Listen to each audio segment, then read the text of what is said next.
رمضان تجلى وابتسم طوبى للعبد إذا اغتنم. Assalamu alaikum wa rahmatullahi ta'ala wa barakatuh. To the listeners, thus far we have been discussing the processes of making tawbah, and yesterday we spoke about tawbah with regards to our financial matters and settling these matters. Part of the some of the examples we have spoken about was as employers or employees, we have rights that we owe to each another. These are financial rights. We have to settle them. Today we'll just discuss one very quickly, and that is the aspect of taking loans from others, borrowing from others. So whether it's a loan, whether it's an item from someone, we have that is a financial right that the person has upon us, and we are obligated to also make arrangements. Sadly, many a times people regard the taking of loans as a one-way road.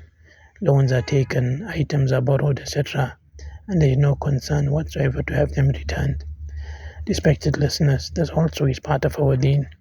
Nabi Akram Sallallahu has mentioned that a shaheed, one that has given the ultimate sacrifice, he's given his life for Almighty Allah Subhanahu wa Ta'ala, but he hasn't settled his debts, and he hasn't made arrangement for the debts to be settled, then he is the son of debt who will not be forgiven by Almighty Allah Subhanahu wa Ta'ala till the creditor or the one he has taken the item from forgives him.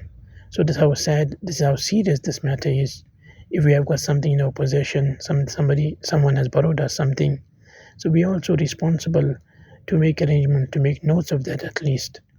In this way, we have to secure financial matters and never think that the extra nafil ibadah that we are doing on these nights, we are going to be credited with that if we have made these arrangements.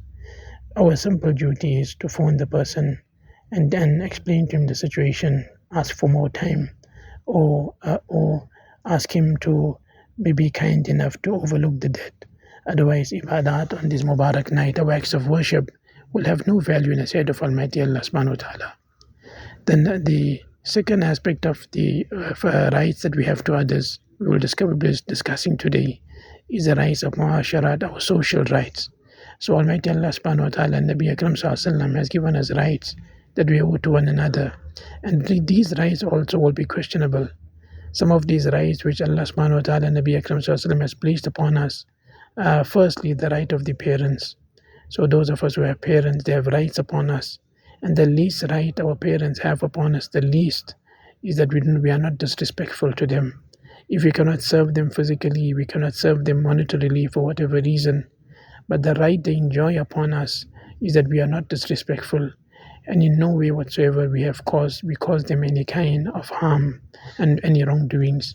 And if we have, then we have to muster up the courage and seek their forgiveness. Allah Subhanahu wa Ta'ala has placed such emphasis on these rights. In the Quran Majid, Allah has coupled the rights of the parents with his ibadat and worship. And Almighty Allah Subhanahu wa Ta'ala has showed the rights of the mother in the different ayat of the Quran Majid.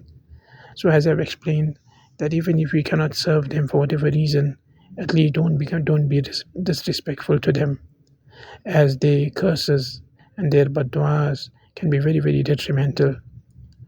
So that is the first right that we have in our life. Our first social right is towards the parents, and thereafter it extends to our satis, our teachers, and then to our seniors, our mashayikh, and other members in the family.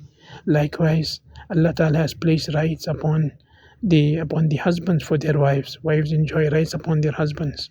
Allah Ta'ala mentions in the Quran specifically, وَعَاشِرُهُنَّ بِالْمَعْرُوفِ, commanding the husbands that you associate with them with goodness. It's a command of Almighty Allah Subhanahu wa Ta'ala that husbands be kind, be gentle, be forgiving, be overlooking towards their wives. And wives also, the husband enjoys rights over his wife also. He has rights upon Allah Subhanahu wa Ta'ala has mentioned the rights of the husbands also in the Quran Majid. And Nabi Akram Sallallahu in different hadiths in Mubarakah, both have rights that they enjoy over each another, and these have to be fulfilled. If they are not fulfilled, then a person is guilty of committing a great guna, a great sin, until the wronged party doesn't forgive this person ibadat and tawbah will have no value in the eyes of Almighty Allah Subhanahu wa Ta'ala.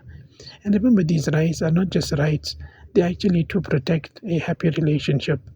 these rights which Allah Ta'ala has instituted upon us make our relations better.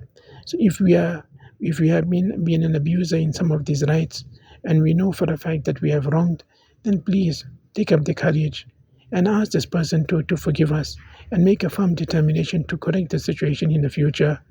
An abusive husband may run away with his wrongs in the presence of the public, but he cannot escape the justice of Almighty Allah subhanahu wa ta'ala. Likewise, the wife also, if he has wronged the husband, and this has been covered from the eyes of the public, it may be covered from the eyes of the public, but it can never be covered from the eyes of Almighty Allah subhanahu wa ta'ala. The curse that comes out from the heart of the wife or the husband, whoever is the wronged one, is not unanswered by Almighty Allah subhanahu wa ta'ala. And Allah Ta'ala promises that He will come to their assistance, even if He come after some time. May Allah Ta'ala restore the relationship of husbands and wives, and also of the Muslim fraternity, and give us the tawfiq to understand and prioritize our rights or these important rights over other matters. Allah give all of us tawfiq. وصلى الله تعالى وسلم على النبي الكريم. زمان البركات رمضان زمان الحسنات.